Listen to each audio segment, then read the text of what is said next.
या hello everyone, so finally again we have recruitment from Konkan railway. तो जो Maharashtra, Goa and Karnataka से है, बहुत अच्छा मौका है आपके लिए क्योंकि रेलवेज में जॉब करने के लिए एक अपॉर्चुनिटी आपको दिया है। टोटल वैकेंसी 30 है, वेरियस पोस्ट है like senior section engineer, SSE और एएलपी है, टेक्नीशियन है। तो बहुत सारे वैरायटी ऑफ पोस्ट अपने पास है। डिफरेंट डिफरेंट सैलरी होंगे पोस्ट के हिसाब से। ओके, अगर आपने बी टेक एम टेक किया है तो आप एलिजिबल हो और सभी ग्रेजुएट्स एलिजिबल है। बी टेक के ब्रांचेस कौन से एलिजिबल? तो electrical, civil, triple E, electrical, electronics communication, telecommunication and mechanical जो है वो एलिजिबल है।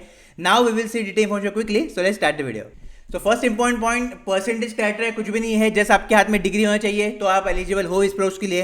पोस्टिंग जो है महाराष्ट्र, गोवा, कर्नाटका में आपका किधर भी हो सकता है। बाद में जो एग्जाम सेंटर्स है तो all over Maharashtra, Goa and Karnataka में आपको देखने को मिलेंगे। देन ट्रेनिंग जो है, तो ट्रेनिंग का पीरियड कुछ नहीं है लेकिन लगभग 6 महीना ट्रेनिंग रहता है।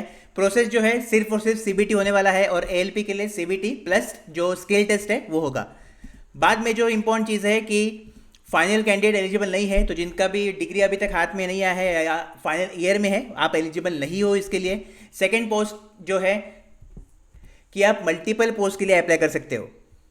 फॉर्म ऑलरेडी स्टार्ट हो गया है 16 को और एंड होना 7 अक्टूबर को। और जो सीबीटी है वो नवंबर में टेंटेटिवली शेड्यूल है, तो टेंटेटिव मान के ही आप प्रिपरेशन कर सकते हो। इसका फॉर्म का लिंक नीचे कमेंट सेक्शन में आपको मिल जाएगा। Let's break the vacancies. बस उससे पहले किस पोस्ट के लिए आप अप्लाई कर सकते हो वो देख लेते हैं। तो सबसे पहले जो पोस्ट है वो है सीनियर सेक्शन इंजीनियर इलेक्ट्रिकल के लिए। ठीक है, मेडिकल स्टैंडर्ड A3 है, तो ये नोटिफिकेशन नीचे दूंगा।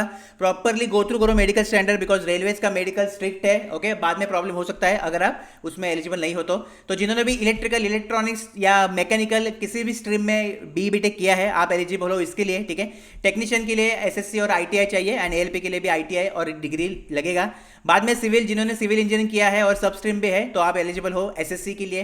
ठीक है, बाकी स्टेशन मास्टर के लिए कोई भी ग्रेजुएट एलिजिबल है, तो जो इंजीनियर्स है आप स्टेशन मास्टर के लिए भी अप्लाई कर सकते हो, गुड्स ट्रेन मैनेजर के लिए भी एंड पॉइंट्समैन के लिए भी अप्लाई कर सकते हो। ओके, 10 पास जल लगेगा, तो इसके बेसिस पे प्रेफरेंस देना है फॉर्म में, यानी कि फर्स्ट में प्रेफरेंस दूंगा एसएससी को। ठीक है, बाद में फिर स्टेशन मास्टर को, ऐसे आप प्रेफरेंस दे सकते हो। बाद में फिर जैसे आपका स्कोर होगा उसके बेसिस पे वो कट ऑफ डिक्लेयर करेंगे। ठीक है, तो और फाइनल पोस्ट जो है कमर्शियल सुपरवाइजर है, जिसमें भी कोई भी ग्रेजुएट एलिजिबल है।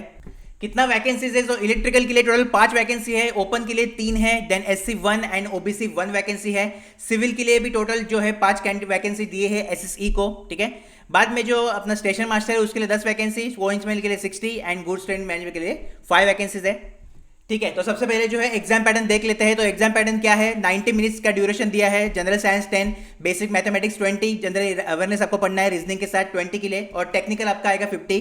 टेक्निकल आपके ब्रांच के अकॉर्डिंग ही आएगा। ठीक है, तो टोटल आपको 100 क्वेश्चन अटेम्प्ट करने हैं 90 मिनट्स में। और जो नॉन टेक्निकल पोस्ट है उसके लिए general science, basic maths, aptitude, general awareness, reasoning, ये आपको पढ़ना है। ठीक है, अगेन इसमें भी 100 क्वेश्चन 90 मिनट्स के लिए। तो पूरा डिटेल में सिलेबस जो है आपके सामने है, ये आप बाद में गो थ्रू कर सकते हो। ओके, बाद में नेगेटिव मार्किंग जो है 1/3 रहने वाला है, यानी 1 मार्क का एक क्वेश्चन, तो 0.33 मार्क्स नेगेटिव मार्किंग रहने वाले हैं। बाद में सबसे इंपॉर्टेंट है कि टेक्निकल सिलेबस क्या रहेगा। तो जो सिविल का पोस्ट है तो उसमें सिविल के सब्जेक्ट रहेंगे जो भी आप पढ़ते हो बी टेक में। ठीक है, और जो पोस्ट इलेक्ट्रिकल का है तो उसके लिए मैकेनिकल, इलेक्ट्रिकल, इलेक्ट्रॉनिक्स, ये तीनों के सब्जेक्ट कंबाइन आपको पूछे जाएंगे। तो तीनों ब्रांच का बेसिक सब्जेक्ट जो है आपको पढ़ना पड़ेगा। बाकी डिटेल्स नीचे कमेंट सेक्शन में आपको नोटिफिकेशन के थ्रू मिल जाएंगे। तो all the best for this recruitment. कुछ भी आपका क्वेरी है, कुछ भी डाउट है तो नीचे कमेंट सेक्शन में पूछ सकते हो। फॉर्म जल्दी से फिल करो, स्पेशली जो भी महाराष्ट्र, गोवा और कर्नाटक है उनके लिए। ऐसे ही अपडेट मिलने के लिए चैनल को सब्सक्राइब करना है ताकि एक भी अपडेट आपसे मिस ना हो। All the best.